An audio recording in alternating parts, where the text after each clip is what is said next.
Hey everyone, welcome back. Welcome to this new episode 8 of this series. This is a super interesting, episode, and I am very excited to get started with this new episode.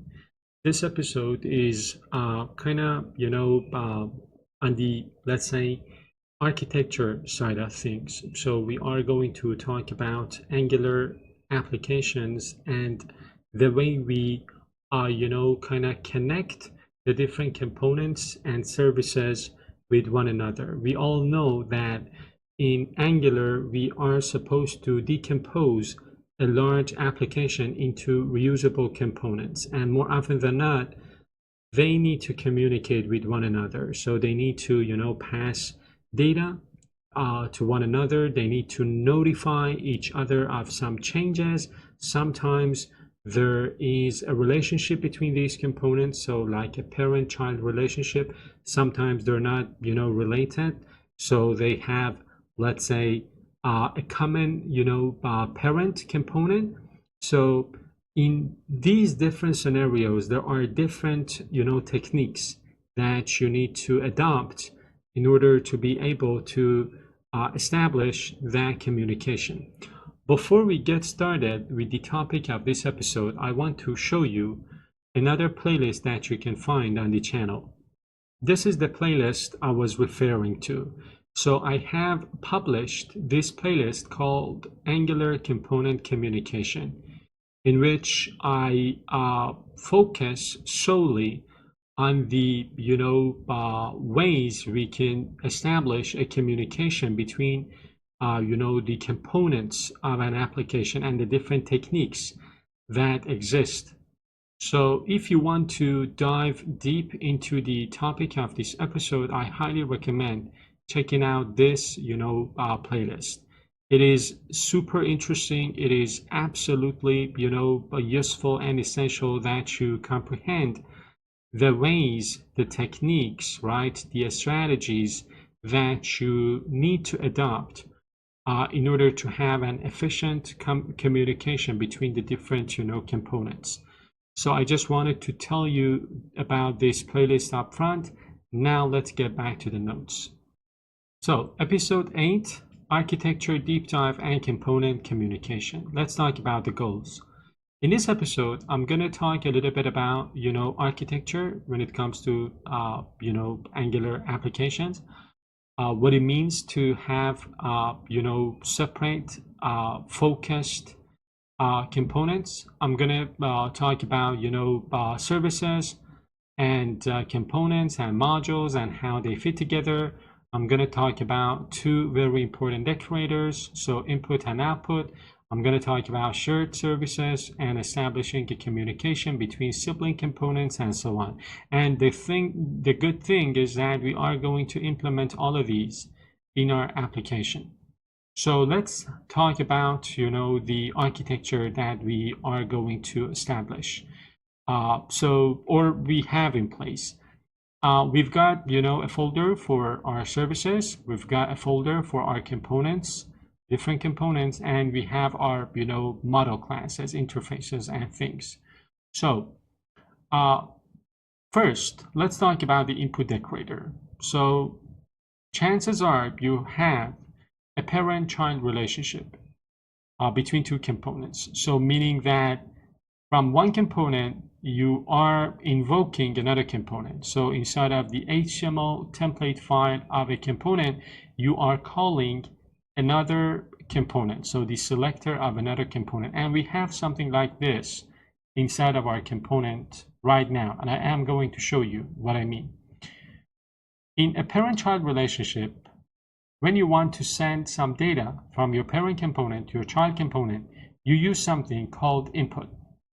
This is a decorator that you use in the child component, and you add this to a class property. And that means that the parent component is supposed to pass some value to this class property when that component is invoking this, child component. So again, whenever the child component is supposed to or is expecting to receive some data from a parent component, the child component is supposed to create a class property and add the input decorator to that class property. So think of it like, giving a child component a prop in React applications, or, a parameter in a function. Let's talk about our current application now. So we have this project form component, right? So let's say we want to display the employee name in the project form component. In order to do that, we need to add the input decorator to a class property called employee name. So let me show you something. Let me take a look at the project form component. This is the project form component, right?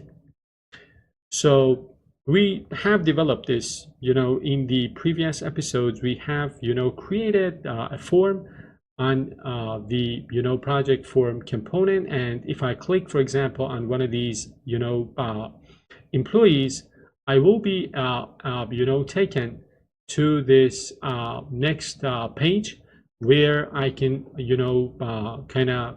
add a component, add a project. So we have the project name, we have a deadline, and if I take you to the project form HTML, this is the project name, this is the deadline, right? So this is one component that we have, project form component. And suppose we want to show the name of the employee inside of this project form component.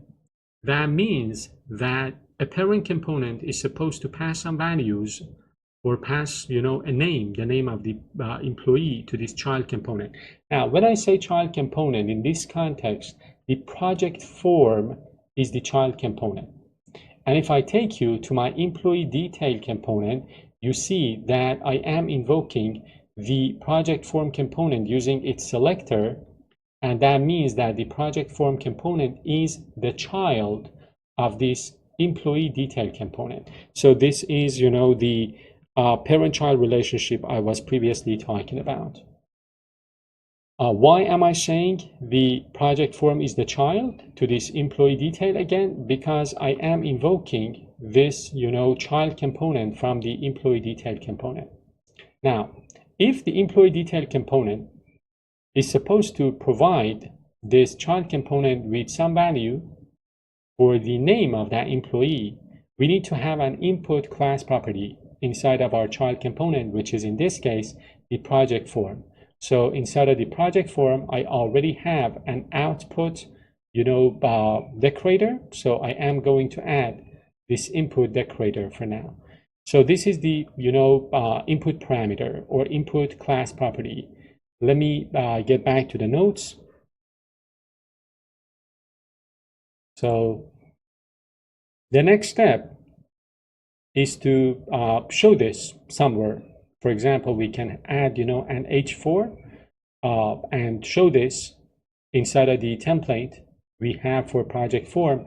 And then the next step is to provide some value from the parent component when we are, invoking this or calling this add project form. We need to pass some value. And the way you pass values to input class properties is by using the square brackets. So you put a square bracket, the name of the input property, and then you provide the value. So let me go ahead and do this. I am going to go to my employee, was the project form, right? Project form. We have added this. Now let's render it. So project form. I am going to add this, piece of code here. And then the next step would be to go to project employee detail component, the HTML code. And this is the form, right? And we need to add the, add some value for the employee name. And the way we do that is using square brackets. So let's get to the notes again. So as you can see, this syntax is called property binding. So we're basically telling Angular to set a value to that input that we have defined in project form component using the employee name. And where is employee name coming from again? So if you take a look, we are passing employee.name. And if I take you to employee detail TypeScript file, we have this employee here, right? And employee name is fetched using this class property. So that's out of the way. Now let's talk about output. We are not going to implement anything with output because we are already using output. Output again is a decorator that you use when you want to notify a parent component of a change in the child component, or when you want to send some data from the child component back to the parent component. So for example, employee form and project form, there is, we are using, output here. And by the way, this input is a typo. I think if I update this, I refresh this, yes, because I remember updating this. So we have used, output. So if I take you to, for example, employee form, you can see that we already have this output here. And output, as I said, is used when you want to send some data to the parent component. Again, if you want to know more, don't forget that I have another playlist on the channel where I have extensively discussed all of these, techniques and strategies. As you can see, for example, for output, we have a full episode. For input, we've got another full episode. So go ahead and watch these videos as well. Now let's continue with the notes. As I said, we are not going to implement anything with output because we are already using output. But the next topic, which we are going to develop and then wrap up this episode, is to establish a communication using a shared service between sibling components. Right now, we have seen that when there is a parent-child relationship between two components, we can use input and output on class properties. But sometimes these components that need to be able to communicate, they're not in a parent-child relationship. For example, employee list and employee detail component, they are siblings. They do not have a direct, parent-child relationship. So when a project is added in employee detail component, you want to notify the employee list component to react. So to refresh the list or to show a message.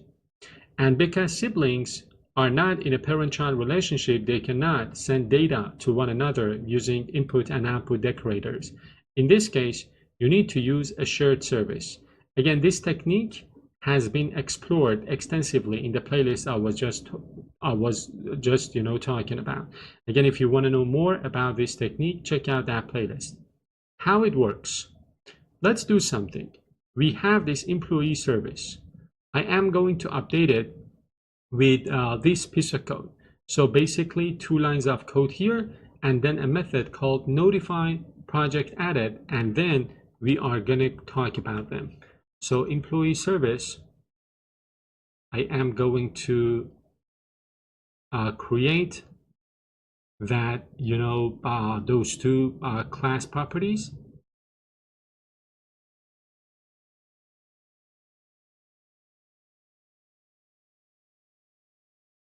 And notify project added. Basically, some people would prefer to, for example, put this notify project added after the constructor. That's a good practice, but I guess that if you keep things that are related to one another closer to each other, that would make your code more, understandable. So these, lines of code are related because they are implementing one single feature. By the way, let me import the subject, and now let's talk about this to understand what is happening. Again, we are writing this piece of code because we want to have a relationship between the employee list component and the project component, right? The project, the employee detail component and the employee list component. So let's talk about these.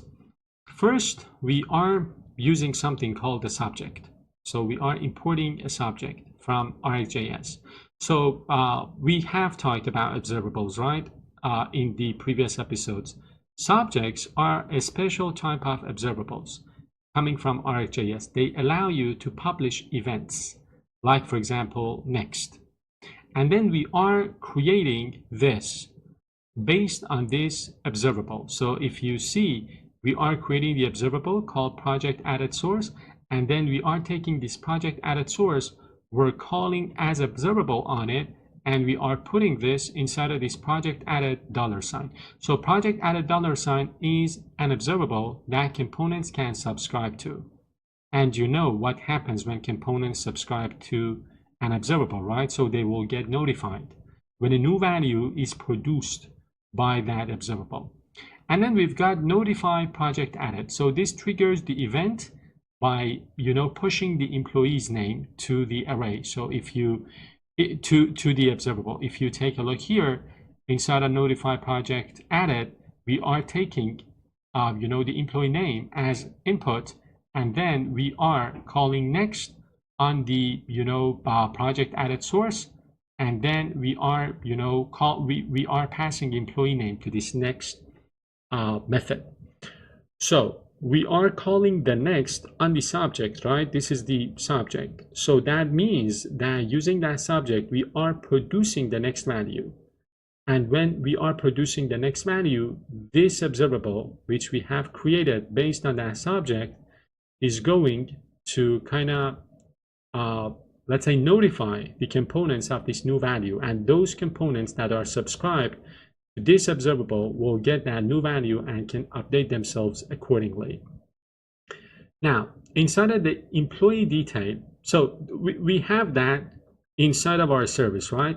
Now from the two components that need to be able to communicate, so employee list, right, and employee and project employee detail and employee list, from those two components we need to use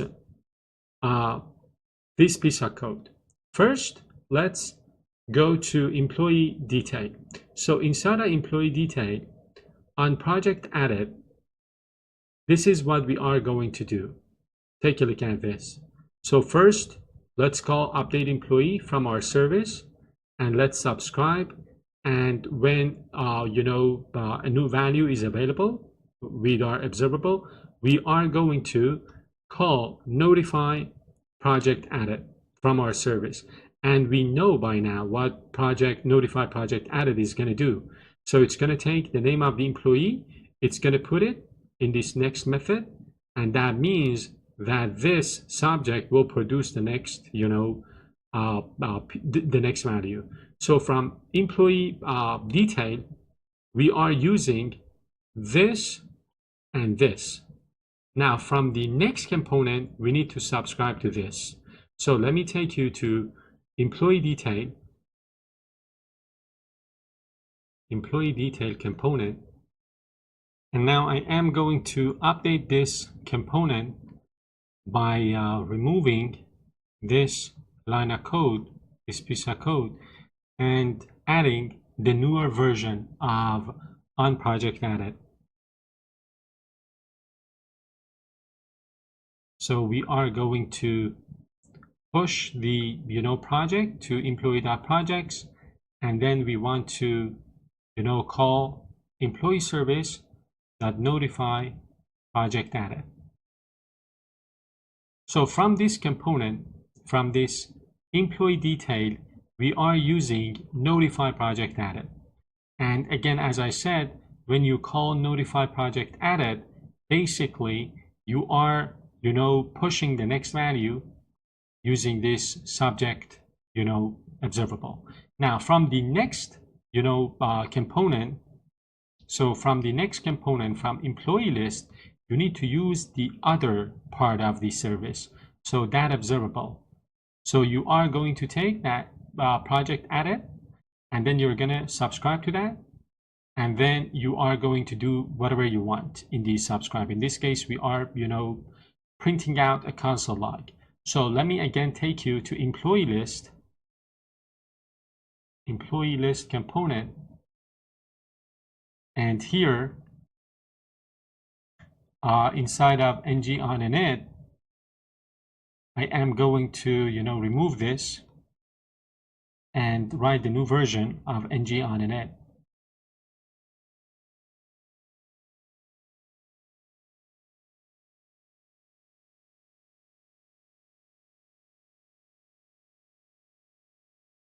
So I'm going to save this. I'm going to fix this, and I am going to refresh this and continue with the notes. So again, employee list is the next component which wants to have a relationship or a communication channel, if you will, with employee detail. It is going to subscribe to that project added observable, and when a new project is added anywhere, that notify method thing from our service is going to get invoked, and that will produce the next error. And then any component that is subscribed to this project added observable is going to receive a notification with the new value, and they can do whatever they want with that value. Again, as I said, let me show you something in the other playlist I was talking about. So inside of this playlist, as you can see here, I have elaborated on this technique in this episode. So sibling communication with RxJS. And then there are other techniques as well, using viewChild, using subject and behavior subject, dynamic components, and so on. So again, if you think you need more help with component communication, if you are curious, just go ahead and watch these videos. Let's continue. And yeah, the summary. So this was, a rather, let's say, intermediate to advanced level technique. We are using a subject in a shared service to send events. Components subscribe to that subject, which is exposed as an observable. And then this enables sibling to sibling component communication. So meaning that components that are not in a direct, let's say, parent-child relationship can still communicate with one another through this shared service. One last thing that I need to point out is that inside of the service, this has been declared as a private class property. And then we are exposing this, as you can see here, as an observable. The components, if you have, for example, two components in this context, one of them is going to use this notify project added, the other one is going to subscribe to this, observable. This is the way the communication is established. Now, what we did in episode 8, again, as always, we covered a lot of ground. We understand now that in Angular, we need to have separate components. We need to decompose a large application into components. And more often than not, we need to establish some sort of communication between those components. There are different forms of communication. If there is a parent-child relationship, we can use input, output, decorators. So input means a parent component is supposed to provide, a child component with some values. Output means the child component is going to send some, some value to the parent component, or as they say, it's going to notify the parent component about some changes. Then if the components are not in a direct, parent-child relationship, we can now use input and output. We can use a shared service. So we can, take advantage of RxJS, a subject observable, and another method that is going to, take that subject to produce the next value, and another component is going to, subscribe to that observable that we expose based on that subject. So that was it. That was it for this episode. I hope you liked this episode. Again, if that's the case, don't forget to support me by liking the videos. Consider subscribing to the channel, and stay tuned for the upcoming videos. Thank you so much. See you soon.